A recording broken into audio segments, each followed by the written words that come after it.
Thank you, Lauren, for telling me that I was muted, starting out with a bang. Thank you all for coming. People are starting to dribble in. So we're going to start off a little bit slowly, clearly. This is new for us. Thanks for coming. My name is Kathy Baker Eclipse. I'm a landscape architect in the Boston Parks Department and a project manager.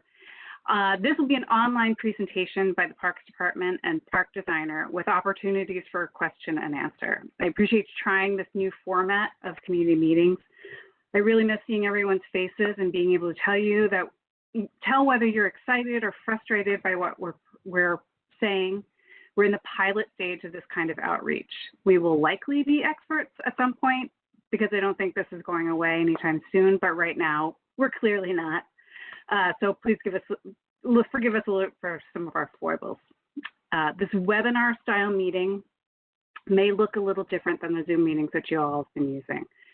You and the community can see our video feeds and the presentation, but will not be able to share audio or video without permission. I'm going to spend a few minutes orienting you to the features that you're going to be seeing. For those of you who are listening on the phone, you can provide feedback to me at 617-961-3058.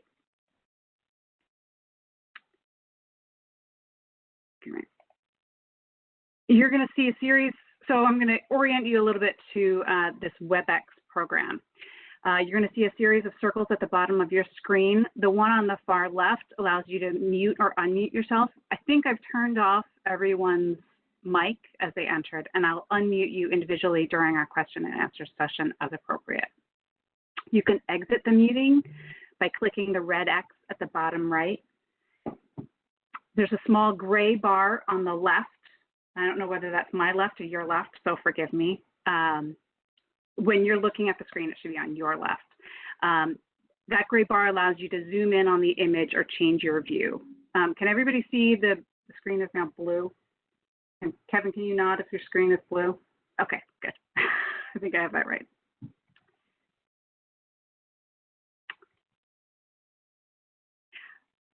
You can also see in that bottom menu that there's a Q&A button, the little question mark for typewritten questions during the presentation that only the panelists can see. I've turned off the chat for this meeting. I think you may be able to chat directly to us, but not with each other. Throughout the presentation, you can raise your hand by clicking the ellipsis button, those three little dots, and selecting raise hand. But question and answer through the typewritten box is preferred. I'll unmute you when the time comes for your questions. If you're on the phone, you can press *9 and that will show me that you're raising your hand. I'll do my best to work through the raised hands, but we'll prioritize people on the phone since that's their only way of asking questions. There are a couple other features that we're going to try to take advantage of today. In the ellipsis menu on the bottom right, you can click on the feedback button. You can click the green check mark for yes or red for no. You can also applaud, give a wave, or a laugh. But if you want to keep it basic, no worries.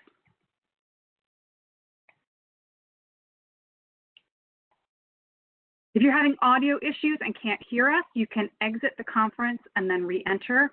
And put your phone number in when you rejoin the event and you'll receive a call back. Or you can call the number 617-315-0704 and enter the access code 712-757-264. And then you'll hear audio of our presentation on the phone. I'm going to leave the number in the header of the slides moving forward so that if your connection gets dropped or if there's any problems, you can call in. Remember *9 to raise your hand on the phone.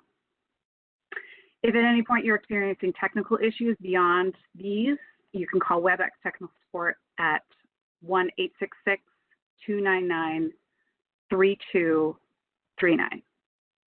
We're also going to be posting a video of the presentation, and let me just double check that I have in fact pressed record. It is recording, excellent. We're going to be posting the video on the project website, boston.gov/Smith-Park, about 48 hours or so after the conference ends for those who are not able to join us or if you have to leave early. Anyone can watch at their leisure and then send me feedback. We're hoping that this is a positive mood that move and that more people are able to join us in this format, and we can implement more features like this as we eventually move back to in-person meetings. If you're having any trouble with the platform, please shoot me an email with your feedback. So I'm going to start off easy. We're going to try this a little bit, see how it goes. It's all a bit of a test. If you can go to the ellipsis and click Provide Feedback, click Yes if you've attended a previous meeting for Smith, and click No if this is your first meeting for Smith Park. So let's try this out. See if I can find where that will show up.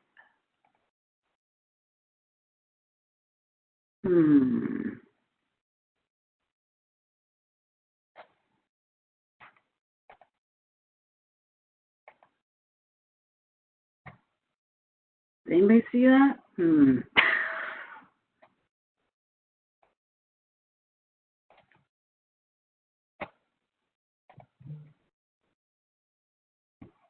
All right, so clearly I need a little bit more training on this.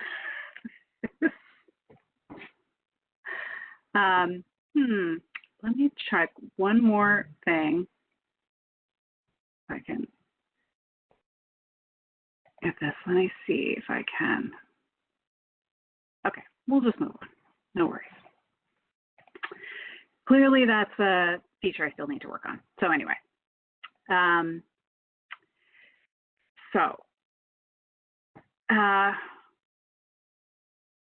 today we're going to recap previous meetings and talk about some new design alternatives, have our question and answer, and then wrap up. I'd like to get us out of here around 7:30.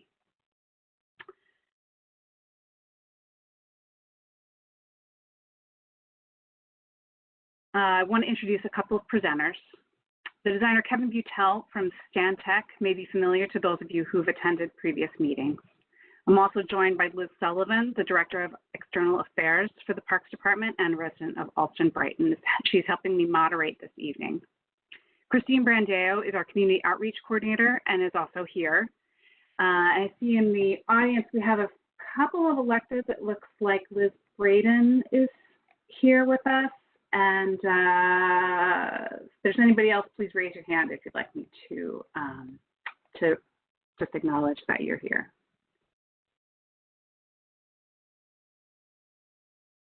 Maybe Liz had to leave. My apologies.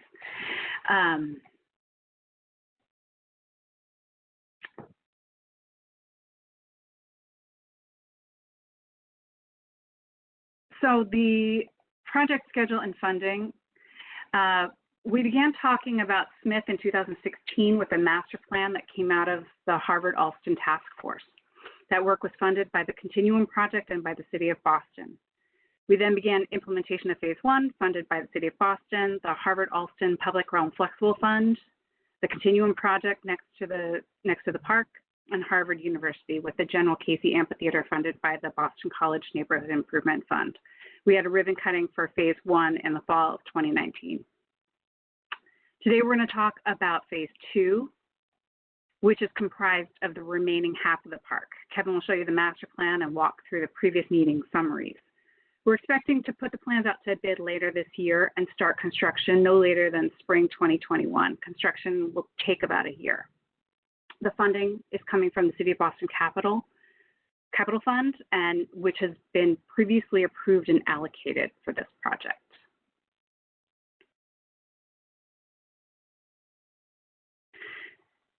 When we consider park improvements, we're incorporating a lot of different factors. There's City of Boston priorities, Parks and Recreation Department goals, safety guidelines and regulatory guidelines, and community input.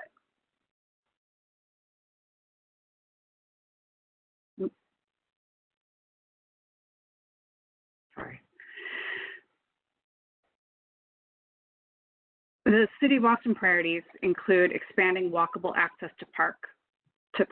Boston was the first city on the East Coast to have a park within a 10-minute walk of every resident, and we're really proud of that. We want to address equity in our open space, create a climate resilient parks that withstand our changing environment, promote the health of our residents and creating healthy parks, and prioritize housing and community building in our city. In parks specifically, We want to preserve and protect existing trees to the greatest extent possible, expand usable park area to take advantage of our parkland, improve universal access so that everyone can enjoy the parks, enhance park visibility within the neighborhood, improve access to the parks, and design flexible, multifunctional park spaces. So our community meeting process, this is the third meeting that we've had for phase 2. We've previously discussed some design alternatives. We heard that what you said at the last meeting in January, that the park design wasn't quite right. So we're back to talk about what we can do to improve the park design. I'm going to turn the slides over to Kevin now for some context and to recap the revised and present the revised designs. Let me see if I can hand him the ball.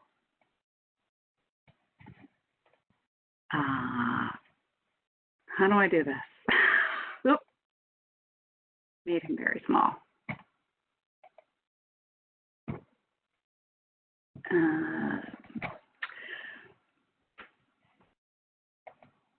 My apologies for this. There we go. I can give Kevin the ball. All right, you have the ball, Kevin. Oop. Now I think you have the ball. Okay. Thank you. Yes, you have the ball now. I'm hearing a little bit of an echo. I think it actually just went away. All right, never mind. Hi, everybody. Thanks for joining us. Here to talk a little bit more in detail about where we're at with the current phase 2 design, like Kathy was saying, for William E. Smith Playground. Just a little bit of background briefly on the park. It was established in the 1890s as a public park, and it's 14 acres, which I think comes as a surprise to some people as you drive by or walk by on Western Avenue. It goes quite a bit further back towards the Harvard Athletic Campus. Before we got started with the phase 1 improvements, the park was really more of a regional athletic park with very little in the way of neighborhood amenities in the park. Lots of ball fields, courts. So when we were working on the master plan, which you can see an updated version of here, we really wanted to make this a park that served the community a lot better. So we managed to keep a lot of the athletic program that was there before, but add in a lot of these other amenities, flexible paving space, an updated tot lot, amphitheater, pump track, hockey rink, basketball courts. So that's all at the left side of your screen, the phase 1 area. But we're here tonight to talk about phase 2. So that's the area that you can see highlighted here on the right side of the image. I'm going to start talking about the athletic fields. The ball fields at Smith really, dominate the vast majority of the area of the phase 2 part of the park. And at our last public meeting, we looked at a few different alternatives for the layout of those ball fields. So you can see one of those alternatives here, where we've got 2 Little League fields that run up and down on the plan here, 2 softball fields on the left and right side. So this was the scheme where we were trying to balance the size of all of the fields to see how large we could make them. We also looked at another version of the plan where we tried to optimize one of the softball fields. And one of the things we heard at that last public meeting was that even this larger 260-foot field really didn't serve the needs of permit holders very well. So we went back to the drawing board a little bit and looked at what would happen if we dropped one of those 4 fields to match what the current programming is at the park today. And that's this image here. So you can still see that we've got the same fenced-in Little League ball fields here with the 200-foot outfield fence. But by getting rid of one of those fields and changing that center point of the fields and moving it more to the left, we were actually able to get a field that's about 295 feet to the pathway. There are some trees there along the pathway, but the distance from home plate to the path is about 295 feet. So a pretty substantial softball field there. And then we have this open area on the left side of phase 2. And that's something that I'm going to talk a little bit more later in the presentation about some ideas we have that we'd like to get some feedback from you guys about what direction we should head in as we look to finalize the design. So for ball field amenities, like we've talked about really since the master plan and certainly the last couple of public meetings, these fields will be lit with state-of-the-art LED athletic field lighting.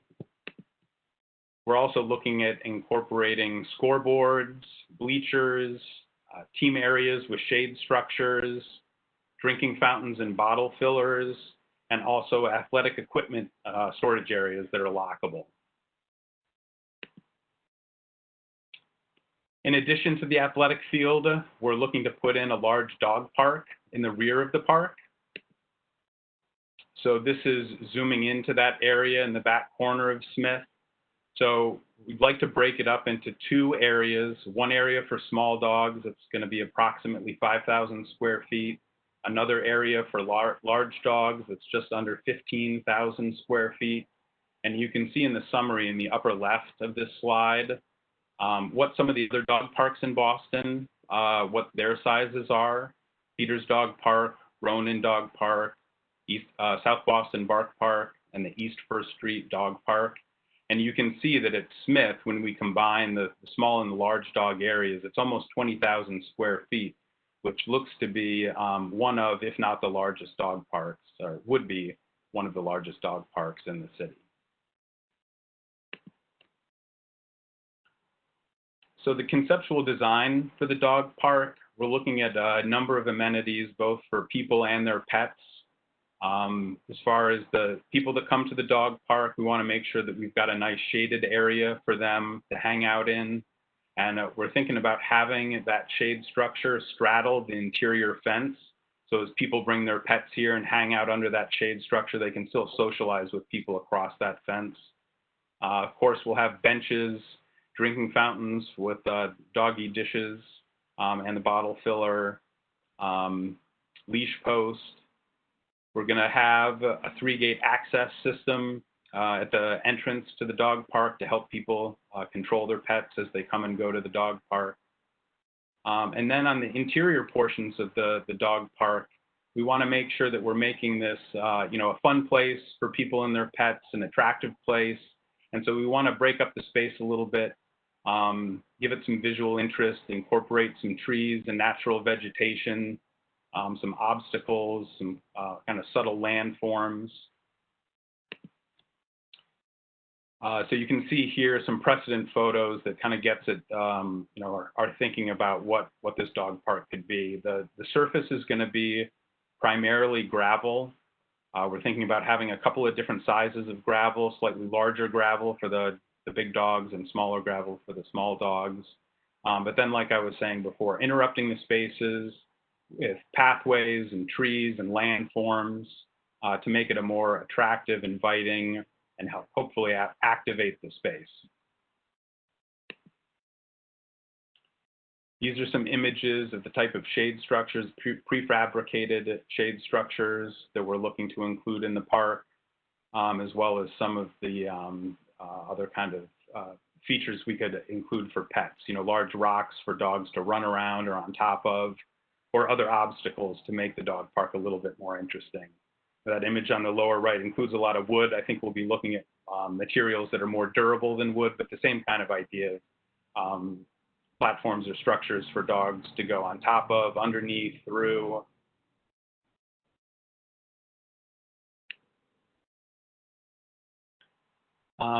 So now I'd like to talk a little bit about some of the different thoughts we have of how we could use the space. The pie wedge to the left formerly accommodated one of the ball fields. So I'm going to shift here. Now we're going with kind of more conceptual graphics, but you can see the layout sort of the same. We've got the large softball field to the right, Little League field above. We'd like to dedicate at least one of those Little Leagues as just a Little League field. But then one of the other Little League fields potentially could also host softball games, if that would be of interest to permit holders. Got a central pavilion, so probably something along the lines of a 30 or 40-foot square shade structure is something that we're looking at. And then on the left side, you can see in the areas in white where we've got the hockey rink and bike polo rink, the pump track, and the basketball courts that were part of the phase 1 improvements that we did.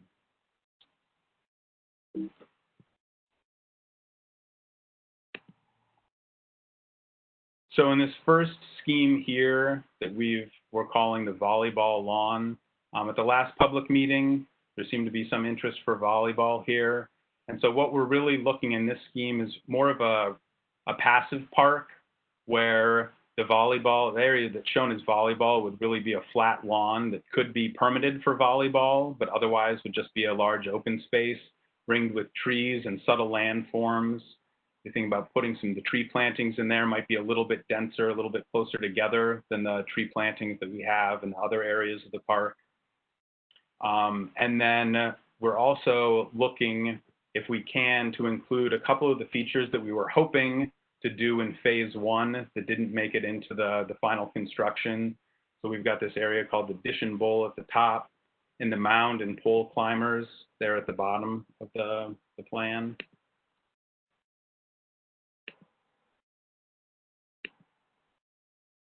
So here you can see what some of those might look like, where those mound and dish forms could be.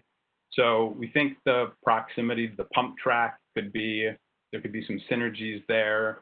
The pump track, it tends to be dominated by, older kids. I know when I brought my kids there, they've been a little intimidated by some of the, older kids or adults that are using the pump track. So we think that this mound and hill, that the scale of it might be a little bit more appropriate, and something that some of the younger kids could claim that space as their own, might be a little bit more effective that way.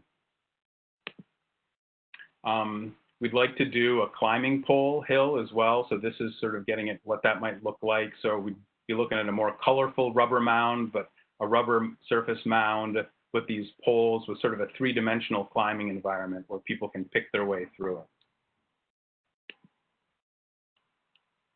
The second scheme I'd like to show you is looking at really more of an active space in that pie wedge. So those same things that images I was just showing you of the dish and mound landscapes and the hill with the climbers could be accommodated in the area here. We could also have an adult fitness zone, something where we could have some adult fitness equipment and an open lawn area. So if somebody wanted to hold classes out here, you'd have the open lawn for that. We'd have the exercise equipment for people that were interested in that. And then up in the upper part of the pie wedge here, we've got a more, what we're calling like a natural action zone, where we'd play with landforms and put in some obstacles and things to make that landscape a little bit more playful. So we're looking at some different kind of parkour or parkour inspired type of equipment there, along with the adult exercise equipment. And a lot of this really ties back to some of the goals we had in the master plan of really trying to activate a lot of spaces within the park that people of all ages like to play. So we wanted to make sure that the play wasn't just something that happened in that fenced-in tot lot area. We introduced play for people of multiple ages and abilities throughout the park, which we really think will help activate the park and make it an exciting, fun place to be. The third concept I'd like to show you is this one with some courts. There seemed to be potentially some interest in putting some tennis courts in this area at our last public meeting. So you can see those obviously located in the center here with more passive landscape around it. Between the tennis courts and the pavilion, we could have a small area for exercise equipment or some of that action course equipment that I was just showing some images for. And then, we could always have the dish and bowl, mountain pole climbers back where we had originally located them for phase 1. And we do have the ability also between the pump track and the bike polo court, our rink, we could have that area permitted for volleyball. There is a large subsurface infiltration system there, so we could sleeve, put in some sleeves in the ground. So if that ever was permitted for volleyball, people could put up a net, but otherwise it would be an open lawn like it is today.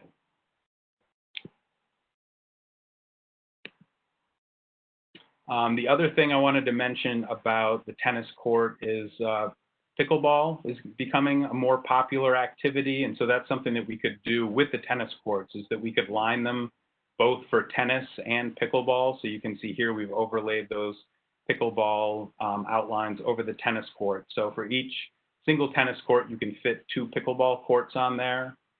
And this image shows a little bit about how that would happen, where tennis court would stay up all the time, and then somebody could bring a temporary, a movable pickleball net. It would get located in the center, and then the line striping of the tennis court would allow people to play either tennis or pickleball. And with that, I'd like to turn it back to Kathy. Great, thank you, Kevin. Give me one. Okay, I've lost my script somewhere. So I'm going to quickly go over the, if I can take back control, let me see. Okay, I'm going to quickly recap how to raise your hand and ask questions. Right now you're muted. There's less than 20 of us, so I might just unmute everyone and let people have at it so we can have a better conversation. But let me just get through this stuff first. So you'll be able to unmute and mute yourself after I turn that feature on. And then if you can please, keep your mic muted while you're not actively talking, so that other people can jump in as they're able and think of something. We can go back and forth through the slides if you ask us some specific questions. You can also raise your hand, and you can ask questions in the Q&A box. I think some of you found that. It's the box with the question mark in it. You can also raise your hand if you click on the ellipsis button, those three dots, and click raise your hand. We'll skip the raising your hands. If you're having audio issues, the number's still up in the top right, or top left, my apologies. And the video will be there. So before we get to that, let me go back one second. So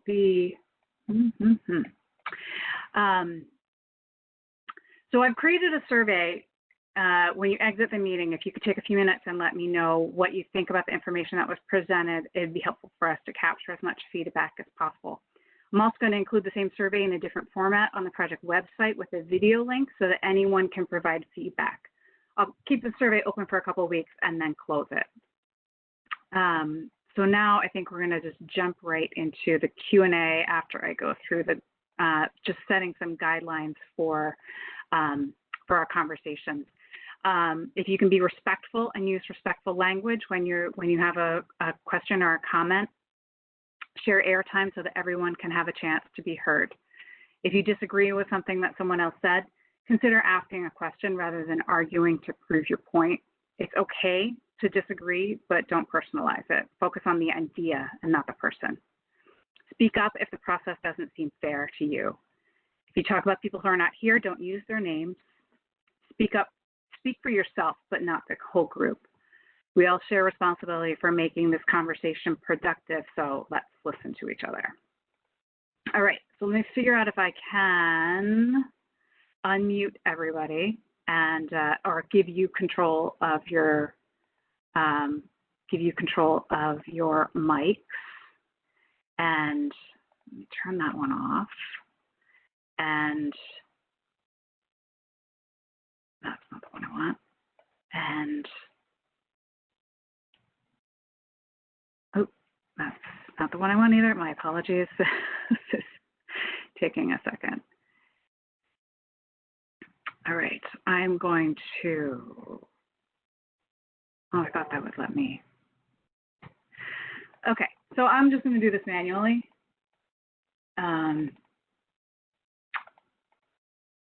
If you would like to, if you want to raise your hand and let me know if you are. So it's going to be a little bit of a free-for-all as we get unmuted,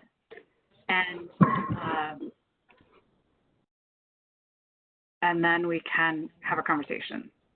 While I'm doing that, I think there were a couple of questions about the dog park specifically. Did you feel like the presentation adequately addressed those questions? Hi, this is Molly. Hi. Hi. So yeah, I mean, looking at the phone, the outline in phase two, that's the only thing that wasn't addressed is whether or not it would be restrictions for in the other open spaces, the roam spaces.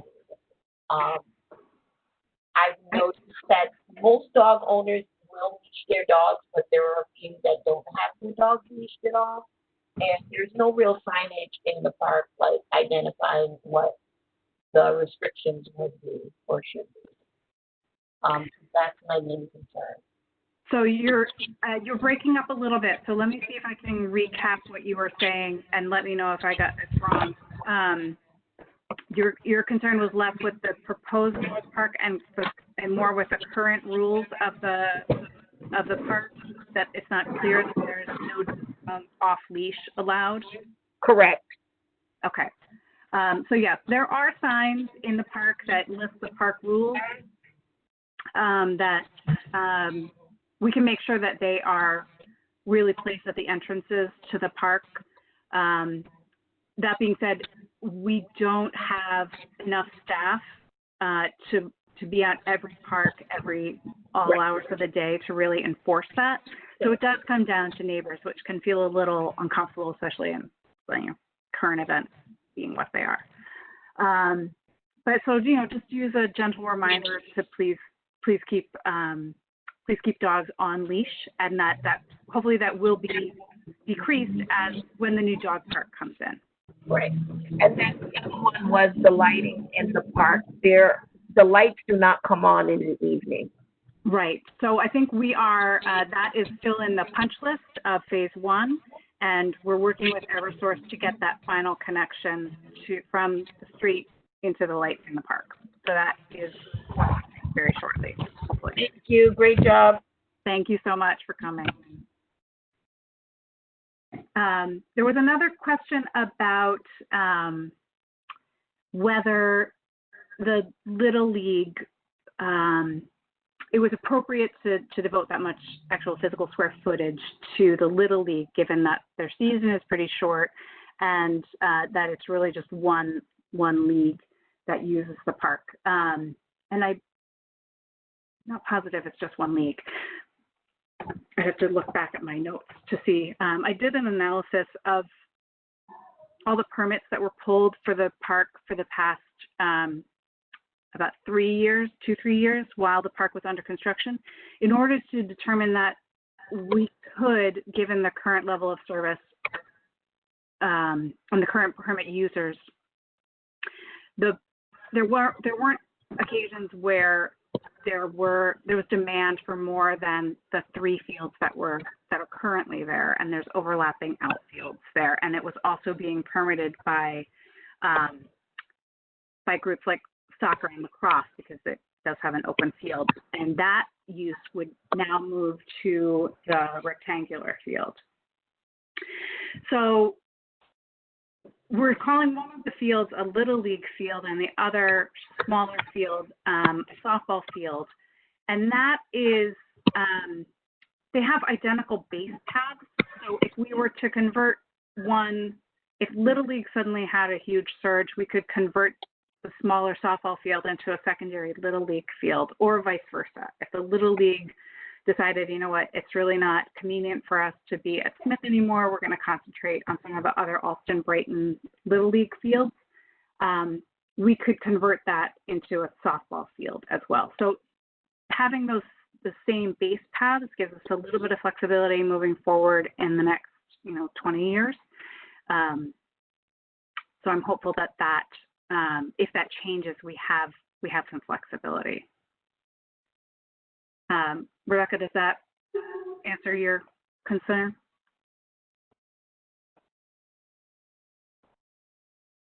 I'm going to take the silence as a yes.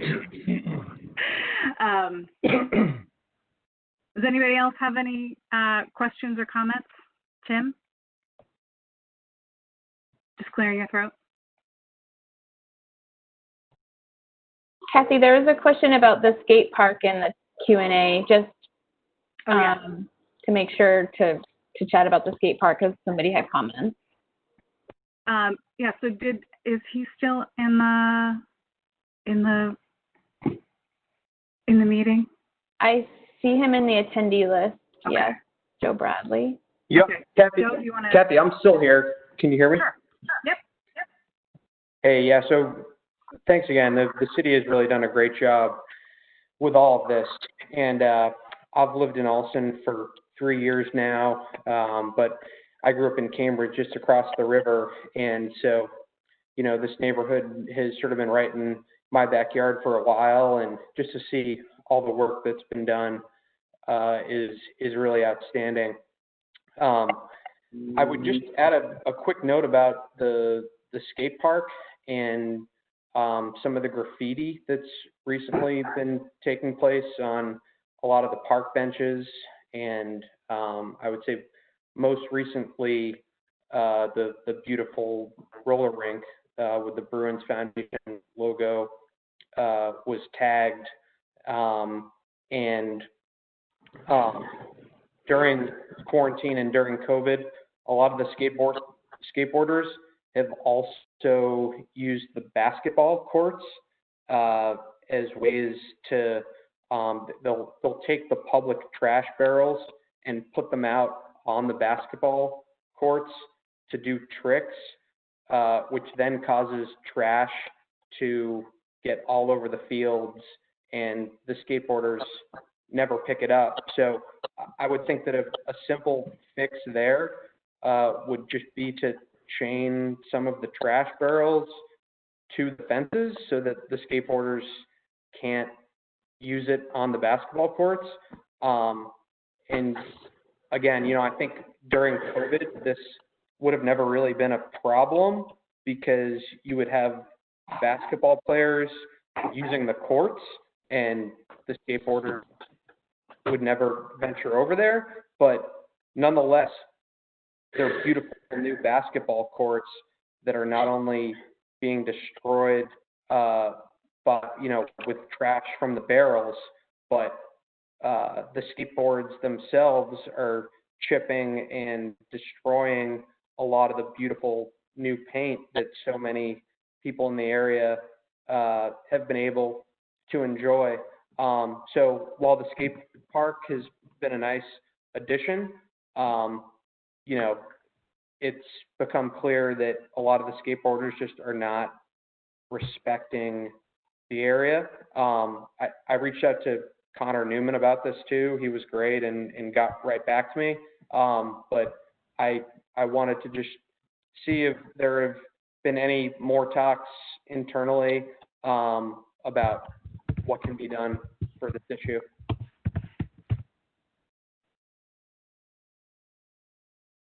Yeah, those are a lot of really good points. I will bring up. I saw the tagging when I was out there on the hockey court when I was there.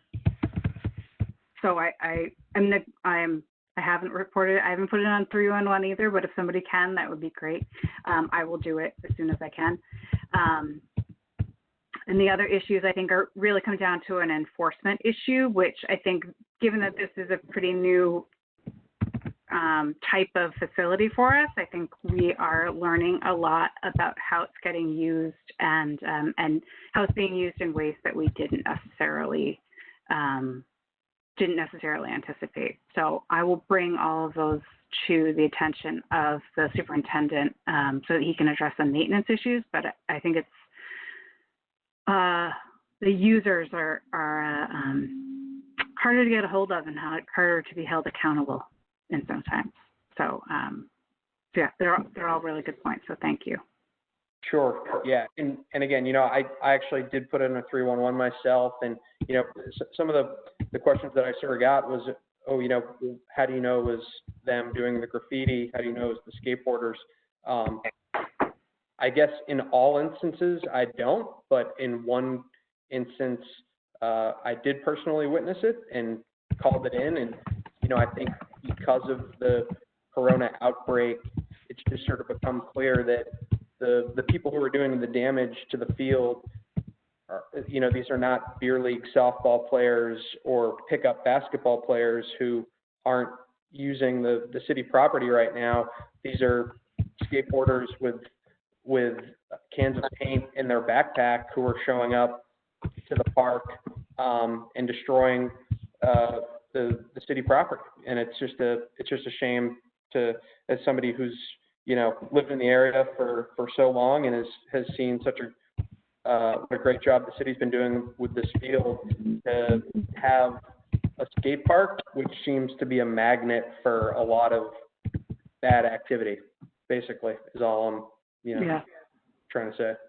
I'll also bring it up with the community service officer and see if there's something that they can do to increase patrols if they're. And again, I'm super appreciative. You guys are doing a great job, and I commend you for everything. And you know, hope that some of these things can be addressed in the near future. Thanks.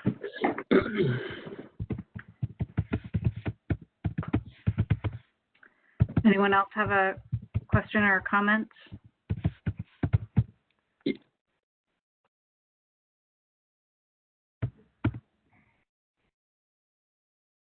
Kathy, can you hear me? I can hear you, Tim. Oh, great, good. I'm just writing some stuff to you because I wasn't sure I was being heard. But now that I got you, hey, great job. I love the fourth park, the fourth field being looked at for alternative uses.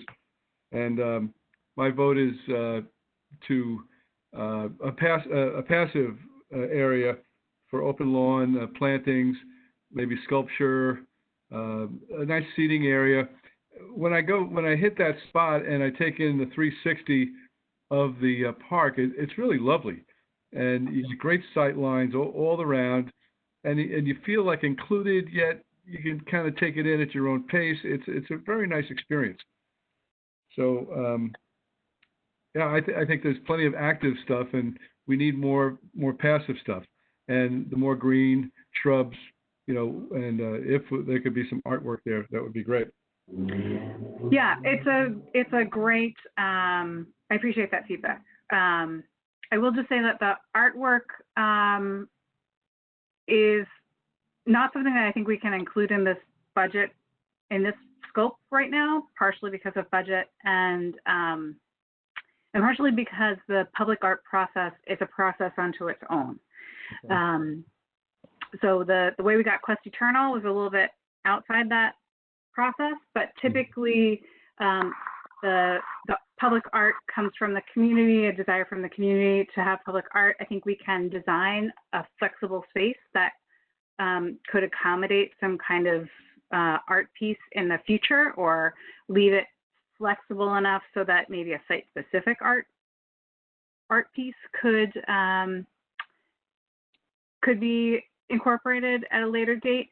But that really is a process unto its own, and then it becomes part of the public art collection of the city of Boston. So there's a whole different city commission that's dedicated to public art. But I think having some place that could accept it in the future is certainly something that we can design something that's going to be flexible enough to accommodate that.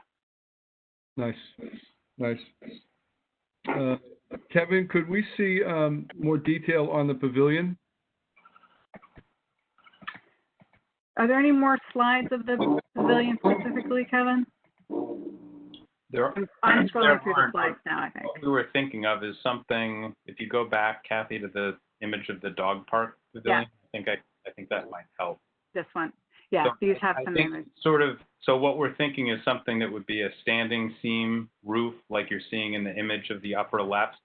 Okay. This image is a little bit more utilitarian yes. Looking than what we're thinking. I think I'd like to give it a little pop of color, because you've got that really strong sight line from up when you're up in the plaza area behind the amphitheater, looking out over the park. I think it would be nice to have kind of a clear, having an architectural feature there, indicate a destination, I think could be a nice reference point there.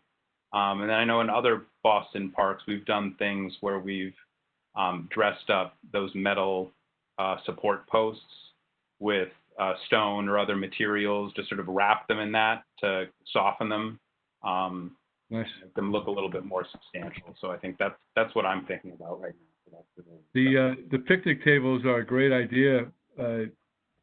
I was thinking that for the dog park as well. And these shaded roofs do show the picnic tables. So I think that's a nice place to really connect with your neighbors. Yeah, absolutely. I think picnic tables would be great. Yep. And parents of the kids, for Little League. Sure. I did coach for a number of years, and so there's the minor leagues and then there's the major leagues. So the minor leagues have probably 160-foot, center field, while the majors were probably more the 200 to 220 distance. Is that accounted for? Have you thought about the minors and the majors here? We were just looking at, I get that is not something that, I've really been thinking about. We did size, I think we showed it on one of the slides here with that outfield fence. Is that at the 200-foot distance? Mm-hmm. I gave you back presenting so you can scroll through, Kevin. Yeah.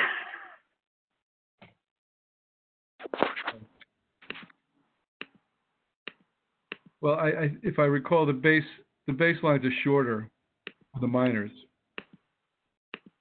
Okay, is that That's going the wrong way here? Yeah. Is that something that you've done at other parks that you're aware of, Kathy, where you've got... I don't think we have done major and minor league, Little League. Okay. I think it's more typical for us to go to I think at 13 they graduate from the Little League and they go to, but yeah, it must be like a minor league, but they use a 90-foot base path, I think. Yeah.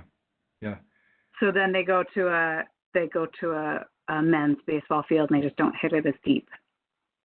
Yeah. I think the 7, 8, 12, 8 to 12, 7 to 12, T-ball. I think they're running 60-foot bases, and all that means is that the coaches bring bags, and they shorten up the baselines. That's easy enough. Yeah, the mound's in a little different location, but then. Yeah, and the mound changes. Yeah. Yep. And then is the Parks and Rec responsible for the full maintenance of the park? Yes. Okay. And I missed I was trying to figure out WebEx, and I missed the construction start, duration, fully funded. When was the start date again? We're looking to bid this fall and start construction no later than spring 2021, and I think construction will take about a year. Okay, 12 months, great. And it's fully funded? It is fully funded, and it's funded by the City of Boston Capital Improvement Fund. Nice. Yeah. And I think it's in the FY20 budget, so it's already been approved. Woohoo! So. Great. So I think Tom Lally has his hand up. Do you want me to unmute you? Yes. Okay, great. Thank you. Am I on? You are on. Oh, great. First of all, I want to say thank you for making this project a little less softball-centric. I think it meets the needs of the communities by having 3 softball diamonds rather than 4. I also, I have to say that everything that I see in the park is really great. I don't like skateboarders, but they make an extensive use of it, which is really, really good. The basketball courts have been closed, so I can't do that yet. I've used the park for over 55 years. So I'm really looking forward. I'd be very, very, very hopeful that there might be tennis courts put in, because personally I'm tired of going to Harvard and kind of trying to schlep my way on and getting kicked off. So I'm in full support of tennis courts. And it would even succeed to pickleball too. Although I don't really want to play that. I hate the name of it, but it seems to be very popular. So I think it's a great idea to include that in the tennis courts as well. So I just want to say thank you, and I really want to express my support for any kind of tennis courts you can provide, so I don't have to go schlep over to Harvard for the rest of my life. Okay, thank you.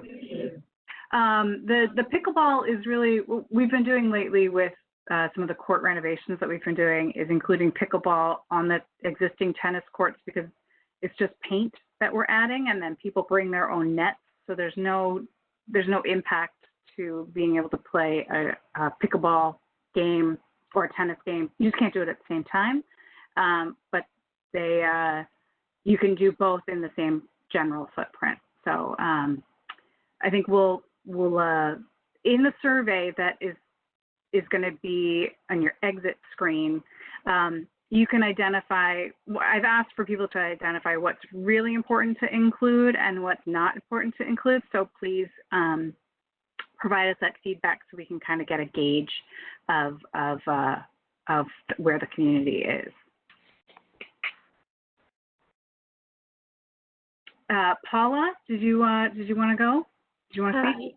Yes, please. Can everyone hear me? We can hear you. Okay, good. I second Tom Lally's comments. I'm an avid tennis player, and every time I've attended these park meetings, I've asked for a tennis court, and I've never seen one appear. And I would love to see the tennis courts there. I think it's terrific. If you do end up putting the courts, they would need netting around the fence, because it's very, very windy there. Either netting or shrubs. If you look at Harvard's tennis courts, they have shrubbery around the tennis courts, the outdoor courts also. And I walked around there recently, and we had a lot of rain this spring, and that part of the park was like a lake. It's always flooded there, and I assume that when you start building this up, drainage will be fixed. Yes. Yeah. So that the drainage that's around the existing third base of that softball field that's closest to South Campus Drive, that's really a result of the phase 1 work that we did, some of the earthwork. Kevin, do you want to talk a little about the drainage, some of the drainage approaches that we're looking at? Yeah, that drainage is going to be it's not going to be a very visible part of the work that happens, but it's definitely going to be a big part of the what happens underground. So, the plan is right now that area of phase 2 is very flat. So what we're planning on doing is bringing in a lot of earth material and building up the area where the pavilion is, raising that area up, 2-3 feet. So that way we get much better pitch on those fields. The water will drain a lot better. Right. And we'll put in a lot of structures to pick up that water and bring it underground. We've done some subsurface investigations. We've got actually surprisingly good sandy soils in this area of the park, which was a little bit of a surprise because we found some very bad soils in some areas of phase 1. So that was really good news. So it's got really good drainage properties, so we can have underground systems that hold that water and let it soak back into the ground. So that area of the park will be noticeably better after we're done with the phase 2 improvements as far as drainage is concerned. Yeah, good, excellent. Then the Little League fields. My late husband, Bob Alexander, he was president of the Allston Little League for about 7 years.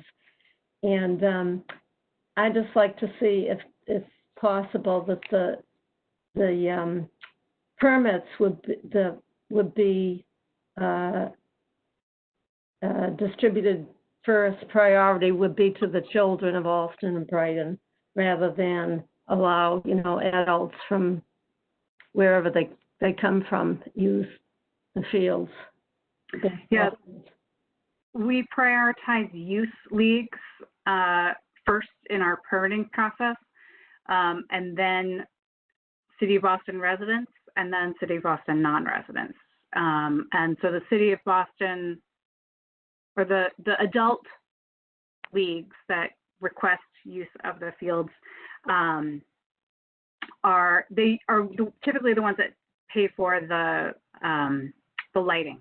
And I think we did talk about lighting in this.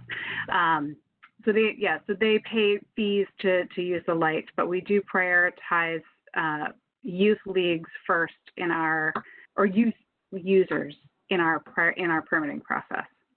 Yeah, okay, great. I mean, my husband used to put the lawnmower in the back of the car, and he had to mow the grass himself because it came up to over the kids' knees, and they couldn't find the ball. So it looks terrific what you've done, and I think it's wonderful. I think it's terrific. Well, thank you. Yeah, and that grass grows so fast when you have a long period of a rainy week, and then all of a sudden a sunny day, and the grass just shoots up, and we have 2,000 acres that we have to mow, so it can be challenging to keep up with it sometimes. Right. But we try to do as good a job as we can. Yeah. I just had a quick comment on the dog park. Sure. The gravel, would that be hard on dogs' paws? Running on gravel. Rather than have it all grass. The grass would not be grass for very long, given the level of use that the dog parks typically get. The gravel surface is one that we've used in many other dog parks throughout the city. And I think we're not using the pea gravel. It's really more of a stone dust that has a finer material. So it's not, you're not walking on rounded pebbles and displacing it in places. Did I get that right, Kevin? Yeah, I think that's right. Yeah. Sort of like it has good drainage properties. Right. Yeah, sort of like a clay tennis court type of thing. A little bit more free draining than that. Yeah. Yeah. Not as packed down, but yeah. Okay. All right. Okay. Great. Thank you. Thanks. So there was a question that whether we've made any progress on crossing to the river, and to my knowledge, that has not been pushed forward. The Soldiers Field Road is owned by DCR, and Harvard and DCR are working together to develop those crossings. There was a study done a couple of years ago about the crossings, 3 crossing points, one Telford Street, the Telford Street Bridge, the other the Everett Street, I think I got that right, Everett Street grade crossing, and the third being whether there's a possibility of crossing at Smith Field over to Artesani Park. My understanding is I think the Telford Street Bridge, there's plans for it to be a grade crossing now. People will correct me if I'm getting this wrong, because I think you guys are much more up to date on some of the nuances of the neighborhood goings on than I am. And the Everett Street improvements are still in the mix if they're not done already. They studied the crossing at Smith and determined that it wasn't warranted yet. And that just means that there wasn't demand. There's no way for them to measure the demand of it because there's no crossing. So it's kind of this chicken and egg thing. But the good news is that there's no fatal flaw in having a crossing here. The lighting or the view corridors are clear. There's not an unsafe crossing condition with the curve in the road. So I think it's still on the table as far as I know, but I haven't heard of any updates. We are planning, there's an opening of the fence that will remain and that will go out to Soldiers Field Road, and then that can come in the future so that those 2 major open space parcels can be connected across the street. Did I get that generally right, everybody? I believe the Telford crossing will be a bridge. It will be a bridge. Okay. And there is no design yet for the Everett Street crossing. We're still waiting for the design. Okay. Speaking of connections to the athletic field at Harvard, we've wanted that whole permeability idea to expand. And right now, I was happy to see there is a hole cut in the fence. It comes and goes. there is a connection. So I was wondering if that's by mistake, design, or larceny.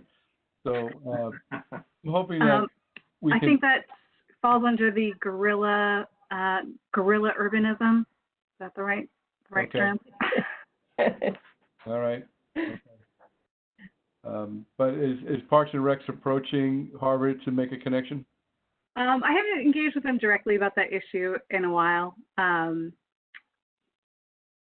I could reopen the question. Please, yeah, that would be great. I think they have beautiful grounds to walk and ride, and it would be quite, killer 1-2 punch. Yeah. Any other questions, comments? When is the wall coming? Quick question. Sorry about that. Sorry, I was being Quick question about the second softball or the second Little League field that's going to be used for softball. Is there a fence? Is that a fenced field, or would it be, or is there additional space for softball use? They both have. I think it's undetermined yet. I think the Little League field would typically have an outfield fence. The softball doesn't necessarily need one, but I think I'm open to that if it's needed or if it's not needed. Do we have netting in this? We do. Right now we're looking at netting between the fields as a safety measure, so to control foul balls. Okay. Thank you. And there was a question about a wall. Oh, I was being facetious, Kathy, about the wall on Western Ave. Yeah. Yep. How do you like it now that the grade is up higher? I don't like it. I really think that we want to invite the park into the neighborhood and not keep it separate. Some wall, around the community space, but let's show it off. Don't put our light under a bushel. Yeah. Okay. But I don't know. I suspect maybe once the Friends of Smith Park form, and we get some consensus in the neighborhood about it, maybe that's the time it changes. But you don't have any plans to take any of it down, do you? I don't have plans to take it down. Yeah. I think we have a pretty generous budget. I think I may have mentioned that it's $4.5 million, which is significant, but it's going to go really quickly. I think if we can, there are a couple of things that I want to try to revisit in phase 1 that are pretty minor. I think having putting some specialty planting around the Casey Memorial will help control the pedestrian traffic in that way and really highlight that element. So I think some strategic decorative planting, ornamental planting around that would be nice. And there may be a couple other things that we kind of tweak a little bit, but not really make any major interventions in the phase 1. If we do have some money, extra money, I think we could try to repoint some more of that wall. But I think, if Tim's out there with his chisel taking out the mortar so it dies faster, that might be money not well spent. I don't know. Yeah. I shouldn't have given you that idea. Yeah. Okay. If I could comment on a couple of things. Absolutely. The wall is an Allston institution. I think every kid in Allston has fallen off that wall and has discussed. So as ugly as it is, I think it would consume like 3/4 of the budget to take it down. Yeah. Second thing, the hole in the fence is also an Allston institution. I know that's been there for as long as I can remember. It's a great resource if you want to get into the Harvard track. Lastly, I do have a constructive question though. With the expanded third softball diamond, is that now regulation size for high school teams to come in? So could Brighton High come in and play on that field? So it's a softball field. It's not a men's baseball field. So that I think is what Brighton High has a men's baseball team, men being high school men. So that has a 90-foot base path and a raised mound, and this would be a 60-foot base path with a flush mound, and would have a They both have completely skinned infields. So the length is right, but the base paths are not. So it would not be permitted for men's baseball. Great, thank And you. there are other fields that are being renovated in the neighborhood that would have men's baseball, McKinney being the one that I'm thinking of immediately. And there are others in the neighborhood as well.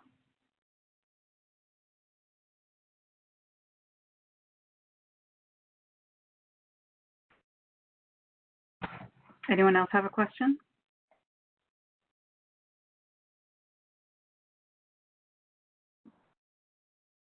All right. Well, it looks like we're wrapping up a little bit earlier than I had planned, which is great. There's no need to talk to myself if it seems we've addressed all the issues. I just want to take a minute just to check the Q&A and make sure we've addressed all of the issues, which I think we have. But Kathy, Chad, is there any rough timetable on removal of the graffiti, or still to be determined? I think it's going to be dependent on when we can get the graffiti truck out there and when and how difficult it is to remove. So I don't have a date. I will get in touch with maintenance as soon as I can. Gotcha. Much appreciated. So there is a the survey is going to point you to the survey when you exit. So if you don't mind just giving some feedback for us that way, especially if you have any feedback about how seamless my presentation skills were, of course, or not. You can feel free to be brutal. That's fine. So like I said, we are planning on putting this out to bid this fall and starting construction no later than spring next year. So exciting things are going to be happening at Smith. If you have any questions or comments that you'd like to get to me privately, that's fine. You can email me at kathy.baker-eclipse@boston.gov. Give me a call at 617-961-3058. That goes to this phone here, so I will get it. We're going to be keeping that survey open for a couple of weeks. Please let me know if you have any questions, and I really appreciate your time in trying to improve the open space in the city of Boston. So thank you so much. Thank you, Kathy. Thanks. Thank you very much, Kathy. Thank you, everyone. Yeah. Thanks. Thanks, Liz.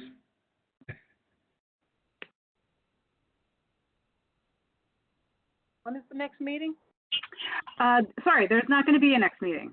Assuming that it seems like we've gotten the design in the right place. So we're going to be moving forward with the 3-field design, trying to determine what the best configuration is for the leftover wedge, and moving forward towards construction documents.